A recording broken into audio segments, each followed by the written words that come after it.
जिनैथि वसु championship देरहासारनो हानाय junior आरो senior लाइमोनफोरनो मान बान्था गथायनाय हाबाफारि खुंफुंदों।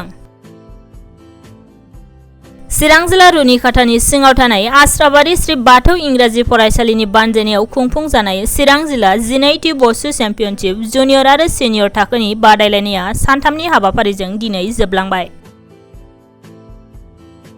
बे बादायलायनायाव गासै 93 बादायगिरिफोरा बाहागो लादोंमोन। खुंफुंनो गोनां आसाम स्टेट वसु चेम्पियनशिपनि थाखाय गासै 40 गेलेगिरिफोरखौ सायख'नाय जायो।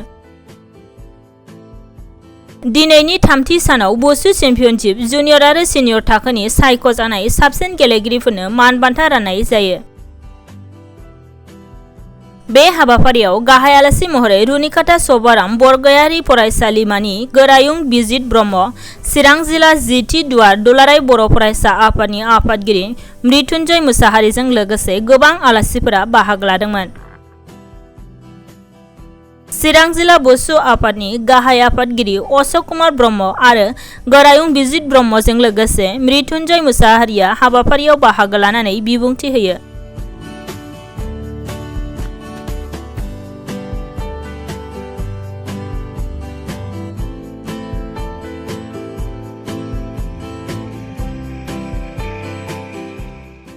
जिनैथि चिरां डिस्ट्रिक्ट उसु चेम्पियनशिप सेलेक्शन गेम बेयाव रुनिखाथा टेन्डरनि सिङाव आस्राबारि बेयाव मुथौ इंलिश स्कुल बेवहाय बानजायनाय जादों सानथामनि हाबाफारिजों।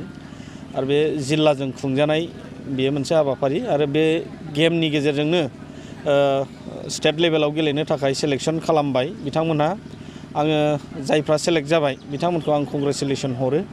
आरो आं दिनै नोंथांमोननि चेनेलनि गेजेरजों आङो मेसेज होनो लुगैदों जे जोङो मानसि हिसाबै सोरबाया फरायनाय दिगजों, सोरबाया गेलेनाय दिगजों, सोरबाया दामनाय देनायनि दिगजों बायदि बायदि गाबागाव चइस, गाबागाव मोजां मोननाय जि माने थांखिफोर बेजों जोंहा थांनांगौ जायो।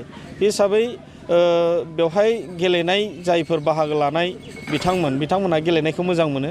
आङो बिथांमोनखौ थुलुंगाखांनायखौ आङो लुगैदों जाहाथे बिथांमोनहा गेलेनानै गावनि मुं खालामनायजों लोगोसे ओनसोलनि मुं आरो बे गेलेनायनि गेजेरजोंनो गावनि आथिङाव गसंनानै थानो हानाय बा इयुन समाव सुबिदा मोननो हानाय बेबायदि गोसो होनानै गेलेगोन आं बेखौ मिजिंथिदों।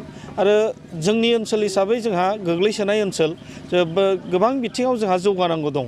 सोलोंथाइजों लोगोसे दामनाय देनायानो जा, मोसानाय मुसुरनायानो जा, बा नोङो गेलेनायनि बिथिङावबो फुटबल, क्रिकेट बायदि बायदि गेलेनाय, भलिबल गेलेनाय, काबादि गेलेनाय बा आर्सारि गेलेनाय, दा गासिबो गेलेनायनि आयदायावनो जोंहा बेखौ माने जांख्रिखांहोनांगौनि जोंहा हाबाफारि लानांगौ दं। एबा आं खावलायगोन बे ओनसोलनि जोंनि लाइमोनफोरखौ जाहाथे बेफोरबायदि गेलेनायावबो मुखुब जानानै थायो आरो गावनि इन्टारेस्टेड जायखौ गावहा मोजां मोनो बेखौ गेलेनायनि गेजेरजों गावखौ माने सुंथानानै लानायनि राहा खालामनानै लायो। आरो बेनि गेलेनायनि गेजेरजों गोबां जोंहा मुलाम्फा दं। देहायारिबो जोंहा मुलाम्फा दङ। जोङो देहाया स्ट्रं जायो। मेन्टेलि नोङो बिराद मोनसे स्ट्रं जायो। मेन्टेलि नोंहा फ्रि माइन्ड जायो। दा बे हिसाबै आङो गेलेनायाव बाहागो लाजानायखौ लुबैयो। मानोना बेयाव जोङो नुबाय आथिखालनि थासारिया गोबां लाइमोनफ्रानो गावनि समखौ ओरैनो बेखार नस्थ' खालामबाय थादों। सोरबाया ड्राग्स जानायजों, सोरबाया गान्जा सोबनाय, सोरबा बाइक सागदावनाय, सोरबा मबाइल गेम गेलेनाय बायदिजों माने गावनि समखौ नस्थ' खालामनानै दंगासिनो दं। खिन्थु जोंनि सुबुंनि जिउनि जे माने गावखौ राफोद खालामनायनि सम बेयो नैबे लाइमोन समानो, बा नैबे जोंनि माने 18-20 बा 25 बोसोरसिमनि समानो जोंनि गावनि माने जिउखौ दानानै लानांगौनि सम। दा बे समसिमावहाय जोङो जेरैबायदि माने मुखुबाव थानांगौ खिन्थु नंजां बाजाङाव थानायखौ जों नुदों। ओंखायनो आं खावलायनो लुबैदों जोंनि जेसेबां लाइमोनफोर दं जाहाथे नाङै फाङै खामानिफ्राव मुखुब जास्लायस्लाय जोङो फरायनाय, गेलेनाय, दामनाय देनाय, मेथाइ खननाय, मुसुरनाय गासिबो बिथिङाव जाहाथे बाहागो लायो आरो गावखौ सासे राफोद बेक्ति खालामनानै लायो। आं बेखिनिखौनो खावलायहरबाय। चिरां डिस्ट्रिक्ट उसु चेम्पियन सिलेक्शनखौ जानानै थांबाय। दा दिनै बे जोबथा मोनसे क्लजिं सेरेमनि, बेजों लोगोसे जाय देरहानाय सुबुं बिथांमोन गेलेनानै देरहानो हाबाय बिथांमोननि थाखाय दिनै प्राइज होनाय जाबाय। दा नैबे उसुआ मोनसे जोंनि थाखाय बहुत गोनांथार। आरो जोंनि ओनसोलाव ओरैबायदि ओनसोल जे बुंनो थाङोब्ला 500 बोसोर जोंहा बे गेलेनाया ओरैनो गैया जानानै थांबायमोन। खिन्थु नैबे जेब्ला जोंनि ओनसोलाव सान्थिया फैबाय दा सान्थि जानायनि उनाव गोबां इयुथफोरखौ नुनो मोनबाय जे नैबे खेलानि गेजेरजों बिथांमोना आवगायबोदों आरो आसा खालामो जाहाथे नैबे उसु गेलेनायजों लोगोसे गोबां जोंनि ओनसोला बिदिनो गोबां बिदिनो फेग्रा मुवा बेसाद बाहायनाय ड्राग्स एडिक्ट जानाय आरो गोबां बिदिनो गाज्रि मुवा समाजाव गुबुंले जानायनिफ्राय बिथांमोना मोनसे मोजां मेसेजखौ होनायखौ नुनो मोनदों बिसोरनि पार्टिसिपेट खालामनायजों लोगोसे आरो बिसोरनि पार्टिसिपेशना जाहाथे जोंनि बे ओनसोलाव समाजाव मोनसे थुलुंगानाय होगोन आरो जोंनि इयुथ आरो लाइमोनफोरनि मोनसे बिसोरनि फिउचारनि मोनसे केरियार बानायनाय आरो बेजों लोगोसे स्पर्ट्सनि मोनसे स्पिरिट जे स्पिरिटजों जों गोबां बिथिङाव दावबायलांनो हायो जों फरायनायनि बिथिंजों लोगोसे जों स्पर्ट्सनि गेजेरजोंबो गोबां साख्रि लानो हायो ओनसोलखौ जोङो गोबां बिदिनो मुंदांखा खालामनो हायो आरो जोंनि हारिखौ जोङो गोजौआव दिखांलांनो हायो दा बेखौ नोजोर बोनानै जों गोबां जोंनि गेलेगिरि बिथांमोनखौ जों नुनो मोनदों आरो बिथांमोनखौ जों आसा खालामो जाहाथे जों गोबां बिथिङाव जोंनि नेसनेल आरो इन्टारनेसनेल लेभेलाव बिथांमोना पार्टिसिपेट खालामनानै जोंनि ओनसोलखौ जौगाहोगोन आरो जोंनि हारिखौ जौगाहोगोन। आच्छा खुलुमग्रोनाय जाहैबाय गासिबो खौरांगिरि बा खौरां नायगिरि नोंथांमोनखौ गाहाम हामलायनाय जासिग्रोबाय।